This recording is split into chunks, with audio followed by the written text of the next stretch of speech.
বিশ্বব্যাপী দাওয়াত ও তাবলীগ ইসলামের যে মেহনত চলছে, এই মেহনত কোরআন ও হাদিসের আলোকে সঠিক কিনা আমাদেরকে বিস্তারিত আলোচনার মাধ্যমে জানার কৃতজ্ঞ থাকবো। সুন্দর প্রশ্ন করছেন, আমিও সুন্দর জবাব দিব। অনেকে মনে করে হুজুর বেহুদা তবলীগ জামাতের বিরোধিতা করে। না, বিষয়টা এমন না। তবলীগ জামাতে আলেমের সংখ্যা কম, সাধারণ জাহেলের সংখ্যা বেশি, যে কারণে তাদের মধ্যে এমন কিছু কাজ আছে যেগুলো কোরআন হাদিসের বিপক্ষে চলে যায়। আমরা এটাই বলি যে আমরা বলি তাদের সংশোধনের জন্য, ঠিক কিনা? কথা বুঝেন নাই? এখন প্রশ্ন হচ্ছে, প্রচলিত তাবলীগ এটা কোরআন হাদিস মোতাবেক না খেলাফ? এটা একটা প্রশ্ন। একটি মাসালা মনে রাখবেন, কোরআন সুন্নাহ মোতাবেক সাহাবায়ে কেরাম যেভাবে তবলীগের কাজ করছেন, সেই তবলীগ এবং তালিমের কাজ সকল আলেমের জন্য ফরজ। সবার জন্য কি বর্তমান যেটা আছে এটা না। সাহাবায়ে কেরাম যে পদ্ধতিতে দাওয়াত ও তাবলীগ ও তালিমের কাজ করছেন সেটা ফরজ। তারই অংশ হিসেবে পীর মাশায়েখগণ সারা দুনিয়া ইসলামের প্রচার করছেন।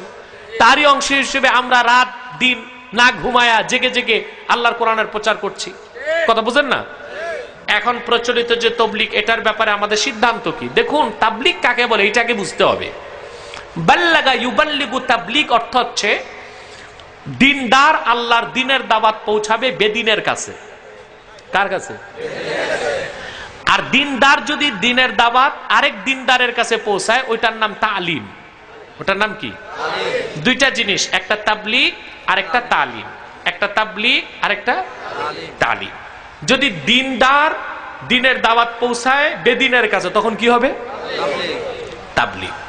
তো তাবলীগ করতে হলে একদল দিনদার গৌরীপুর কেন্দ্রীয় মসজিদ থেকে বের হয়ে, কথা বলে না, কেন্দ্রীয় মসজিদ থেকে বের হয়ে মতলব বড় রথ আছে না, সাচার, ওই যে রথ আছে ওই হিন্দুদের আস্তানায় যে যদি দিনের দাওয়াত দেয়, তখন ওইটা হবে তবলীগ।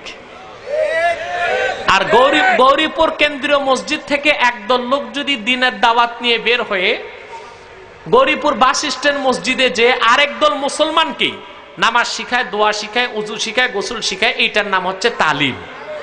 এটার নাম কি? তাবলীগ এক জিনিস, তালিম আরেক জিনিস। এখন নাম দিবেন তাবলীগ, কাজ হবে তালিম। এটা তো কেমন হয় না? নামে আর কাছে একটু অমিল হয়ে যায় না? তার মানে কাবাব মে হাড্ডি হ্যায়। আমরা এটাই বলি, তালিম বলেন তা ঠিক আছে, আর তাবলীগ বললে তাবলীগ করতে হবে। কথা বুঝতে পেরেছেন? দুই,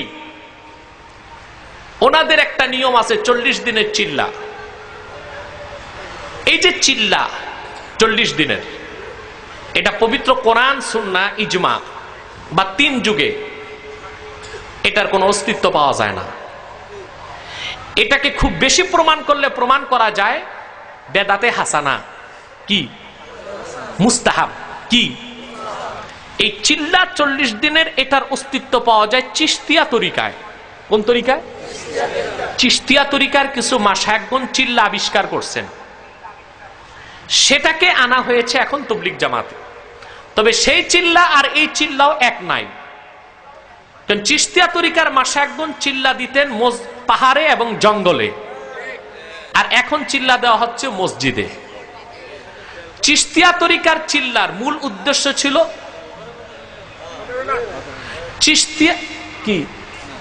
চিশতিয়া তরিকার চিল্লার মূল উদ্দেশ্য ছিল খালওয়াত, নির্জনে যাওয়া আল্লাহকে পাওয়ার জন্য। আর ওনারা মসজিদে ঢুকে আরো মানুষের সমাজে বেশি ঢুকে ওনারা করতেছে জালওয়াত। কি করতেছে? ভিড়। একাকিত্বকে বাদ দিয়ে কি করতেছে? একাই কি হচ্ছে তারা না আরো ভিড়ে ঢুকতেছে। তো চিশতিয়া তরিকার চিল্লা আর এই চিল্লাও এক জিনিস নয়। এর জন্য এটা বেদাতে হাসানা বড়জোর হইতে পারে, কিন্তু তাদের পক্ষ থেকে চিল্লা পালনের যে কঠোর নিয়ম, এই নিয়মের কারণে চিল্লাটা হয়ে গেছে এখন বেদাতে সাইয়া। কারণ কি নিয়ম? চিল্লায় যদি কেউ বের হয়, বাপ মারা গেল 40 দিনের আগে আসা যাবে না, আসলেও জানাজা পড়তে পারবে, ঘরে ঢুকতে পারবে না। নতুন বাচ্চা হয়েছে, এসে বাচ্চার মুখ দেখতে পারবে না। স্ত্রী অসুস্থ হয়ে গেছে, আরেকজন হসপিটালে নিবে, কিন্তু সে আসতে পারবে না। এই যে নিজেদের মন গড়া একটি বেদাতে হাসানার কাজে ফরজের মতো কঠোরতা, এই কারণে এই মুস্তাহাব আর মুস্তাহাবনা এটা একটা নিছক বেদাতে পরিণত হয়ে গেছে।